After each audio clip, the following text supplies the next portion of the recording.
தூத்துக்குடி மாவட்டம் ஓட்டப்பிடார் தாலுகா குலசநல்லூர் கிராமம். எங்கள் அப்பா பேர் வந்து லட்சுமணன், எங்கள் அம்மா பேர் வந்து சன்னாசி. எங்கள் அம்மா வந்து கூலி வேலை பார்த்துக்கிட்டு இருக்காங்க. இந்த காலனி வீடு பார்த்திங்கன்னா 30 வருஷத்துக்கு முன்னாடி கட்டி கொடுத்தாங்க. இது வந்து நேற்று மழை பெஞ்சிக்கிட்டு இருந்ததுனால மேலெல்லாம் பொத்துன்னு விழுந்துட்டு எங்கள் அம்மாவுக்கு வந்து இங்கன காயம், பின்னாடி தலையில் காயம், எனக்கு முதுகில் காயம் அடைஞ்சிட்டு.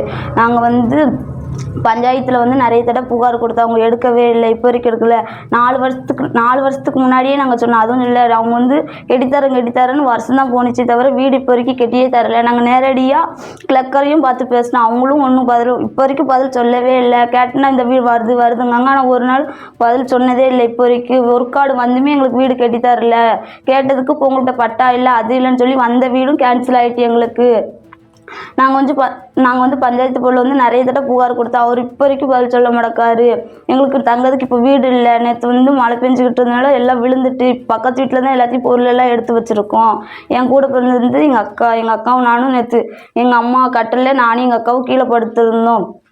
நேற்று வந்து மேலே பெஞ்சிக்கிட்டு இருந்ததுனால எங்கள் அம்மா மேலே விழுந்துட்டு அதிர்ஷ்டமாக 3 பேர் உயிர் பொழைச்சிட்டோம். நேற்று தூங்குறதுக்கு கூட எங்கள் வீட்டில் இடம் இல்லை. நாங்கள் பக்கத்து வீட்டில் தான் தூங்கிட்டு இருந்தோம்.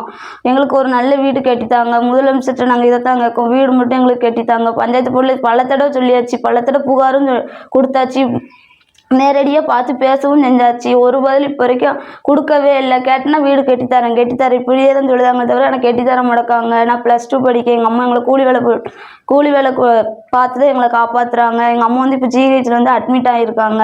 காயம் முடிஞ்சதுனால எனக்கு வந்து முதுகில் ஆயிடி. வீடு மட்டும் எங்களுக்கு கெட்டித்தாங்க. தமிழக முதலமைச்சர் எங்களுக்கு வீடு மட்டும் கெட்டித்தர சொல்லுங்க. வீடு எப்படிமா இருக்கு? ரொம்ப சேதமாக இருக்குது. 30 வருஷத்துக்கு முன்னாடி கட்டி கொடுத்த வீடு. 4 வருஷத்துக்கு முன்னாடி இருந்தே நாங்கள் மனு கொடுத்துட்ருக்கோம். ஒரு பதில் இப்போ வரைக்கும் நடவடிக்கையே எடுக்க மாட்டேக்காங்க. இந்த பஞ்சாயத்து போர்டில் கிளக்கர்லாம் ஒன்றுத்துக்கும் ஆக மாட்டார். கேட்டேன்னா வீடு கட்டித்தரேன் ஒன்றும் செய்ய மாட்டேக்காரு. அவர்கிட்ட பேசவும் செஞ்சாச்சு, அவர் ஒரு பதில் இப்போ வரைக்கும் தர மாட்டேக்காரு, சொல்லவே மாட்டேக்காரு. கேட்டேன்னா உங்களுக்கு வீடு வருமானு மட்டும்தான் சொல்லுதாரு, ஆனால் கெட்டியே தர மாட்டேக்காங்க, பதிலும் சொல்ல மாட்டேக்காங்க, உருப்படியே ஒன்றுமே சொல்ல மாட்டேக்காங்க. எப்படிமா விழுந்துச்சு? மேலே எத்தனை மணி இருக்கும்? சுமார் 1 மணி இருக்கும். அதிர்ஷ்டவசமாக தான் பொழைச்சிருக்கோம். நானும் எங்கள் அம்மா எங்கள் அக்கா பக்கத்து வீட்டில் தான் போய் தங்கணும். தங்கிறதுக்கு வீடு கூட இல்லை. இவங்ககிட்ட கேட்டாங்கன்னா ஒரு பதிலும் சொல்ல மாட்டேக்காங்க. வீடை வந்து பார்க்கவும் மாட்டேக்காங்க. கேட்டேன்னு கெட்டித்தரங்க, ஆனால் ஒன்றும் செய்ய மாட்டேக்காங்க. பத்திரகாளி, +2 படிக்கேன். உங்களுக்கு என்ன கோரிக்கைப்பா? எங்களுக்கு தமிழக முதலமைச்சர் வீடு மட்டும் கெட்டித்தரணும் இப்போதைக்கு. பிளே ஸ்டோர் மற்றும் ஆப் ஸ்டோரில் இருந்து பாலிமர் செயலியை QR கோடு மூலம் பதிவிறக்கம் செய்யுங்கள்.